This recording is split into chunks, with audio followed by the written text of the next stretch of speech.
রওজার দলিলের জন্য এত পাগল হয়ে গেলেন। এখন আমি যদি আপনাকে বলি সাহাবায়ে কেরাম আমার নবীর থুতু মুবারক নিয়েছেন কোন দলিলের ভিত্তিতে? সাহাবায়ে কেরাম আমার নবীর থুতু মুবারক নিয়ে মুখে বুকে লাগিয়েছেন, ঘাম শিশির মধ্যে ভরে আতর হিসেবে ব্যবহার করতেন, নখ মুবারক সংরক্ষণ করতেন, চুল মুবারক সংরক্ষণ করতেন। এগুলা কোন দলিলের ভিত্তিতে ছিল? আপনি বলছেন আমরা বেশি বেশি করি, আপনি বলছেন আমরা বেশি বেশি করি। তো আমাদেরটা যদি বেশি হয় তো থুতু নিয়ে মুখে আর বুকে লাগানো এটাকে কি বলবে?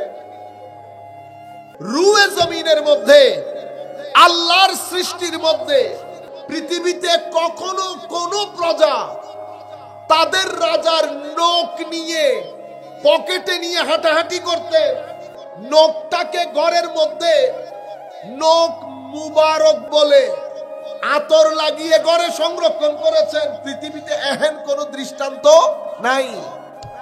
সাহাবায়ে কেরাম করেছেন, সাহাবায়ে কেরাম করেছেন।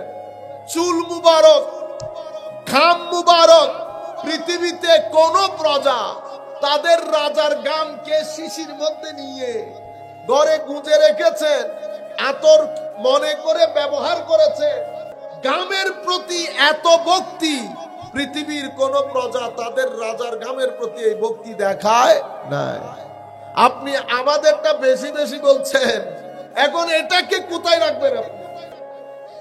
আপনি বলছেন রওজা বলার জন্য দলিল চাই, তো তখন আমি জিজ্ঞেস করব না আপনাকে? রওজার দলিল আপনাকে পরে দেব, আগে বলেন সাহাবায়ে কেরামকে দলিল দিতে যে গাম মুবারক ব্যবহার করেছেন কোন দলিলের ভিত্তিতে? রওজার দলিলের জন্য এত পাগল হয়ে গেলেন। এখন আমি যদি আপনাকে বলি সাহাবায়ে কেরাম আমার নবীর থুতু মুবারক নিয়েছেন কোন দলিলের ভিত্তিতে? সাহাবায়ে কেরাম আমার নবীর থুতু মুবারক নিয়ে মুখে বুকে লাগিয়েছেন, ঘাম শিশির মধ্যে ভরে আতর হিসেবে ব্যবহার করতেন, নখ মুবারক সংরক্ষণ করতেন, চুল মুবারক সংরক্ষণ করতেন। এগুলা কোন দলিলের ভিত্তিতে ছিল? এগুলা ইশকের দলিলের ভিত্তিতে ছিল, এগুলা মুহাব্বতের দলিলের ভিত্তিতে ছিল। কারণ এটা রাসূলুল্লাহ ইমামুল মুরসালিন, যার ক্ষেত্রে আমার আল্লাহ বলেছেন আমানু বিহি ওয়া আযযারুহু ওয়া আযযারুহু। শুধু ঈমান আনলে হবে না, আমার নবীকে সর্বোচ্চ সম্মান করতে হবে। সর্বোচ্চ মানে আমার নবীর ইজ্জত, আমার নবীর বরত্ব, মহানত্ব এত আজিম। নবীর নামকরণ করা হয়েছে এই নবী, কারণ নবীর শব্দের চারটা অর্থ আছে। কয়টা অর্থ? কিছু লুগতের কিতাবের মধ্যে এক দুইটা অর্থ বাড়িয়ে বলেছে, আমি মেইনলি যেই শব্দগুলো ব্যবহার হয় সেই অর্থের কথা বলছি। সেই অর্থের মধ্যে একটা অর্থ হচ্ছে আল মাকান আল মুরতাফা, উঁচু স্থানকে, উঁচু স্থানকে যিনি সর্বোচ্চ আরোহণ করেন ওনাকে নবী বলা হয়।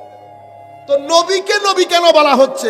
কারণ খালকে খুদার মধ্যে ফজিলতের ক্ষেত্রে উনার চেয়ে উপরে আর কেউ নাই, ওনার চেয়ে উপরে আর কেউ নাই, সেই কারণে নবীকে নবী বলে। আপনারা বুঝতে পেরেছেন? যাই হোক, আমি যেই জিনিসটা আপনাদেরকে বোঝাতে চাচ্ছি যে একটা হচ্ছে প্রেম, আর একটা হচ্ছে সেই প্রেমের বহিঃপ্রকাশ। একটা হচ্ছে ভালোবাসা, একটা ভালোবাসার বহিঃপ্রকাশ। আমি আমার মা বাবাকে সম্মান করে যখন তেল লাগিয়ে দেই, আমার বর্তমান প্রজন্ম সেটা দেখে একটা হাসি মারে। কেন? কারণ তার কাছে প্রেম আছে, কিন্তু তার প্রেমের বহিঃপ্রকাশ ভিন্ন হয়ে গেছে।